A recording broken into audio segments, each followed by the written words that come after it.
Hello, I'm Alex Essery. I'm the intern at the Daly House Museum, and I'm here to talk about our new exhibit on steampunk.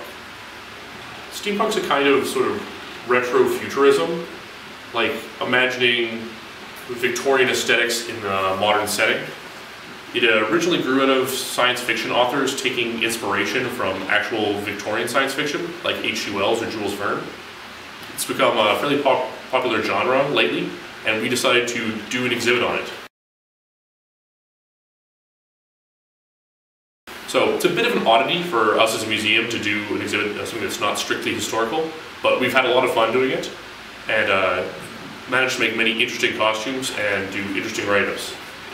On this wall here we have a timeline of influential science fiction authors, both the ones that steampunk took examples from and the ones that started writing it themselves.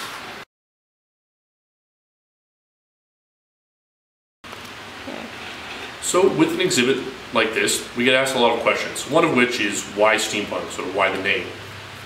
The steam portion of it talks about sort of the retrofuturism in the fact that most of the novels or sort of settings have steam as the most prevalent power source still, much like it was emerging in the Victorian era. So you have things like, steam trains, steamboats, or even steam airships, depending on sort of how fanciful it is.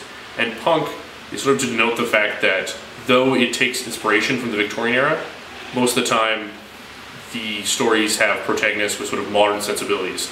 So even if the Victorian ideas are there, it's often seen as sort of a reaction to that. You have people sort of fighting against them.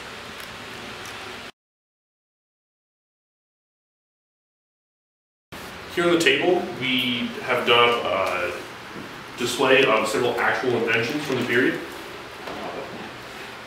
Much of the steampunk genre comes from the fact that the Victorian era was a period of sort of rapid change and invention.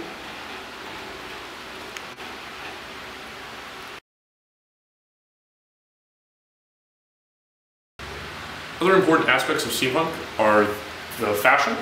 It's also an important thing within the costuming community, and we've had many wonderful costumes made by board members and museum interns as well. The costumes tend to sort of showcase Victorian fashion with modern ideas. So none of it would be considered strictly Victorian, but they use lots of things from the period, such as top hats, maybe three-piece suits for gentlemen, things like that, but with sort of, maybe a modern flair.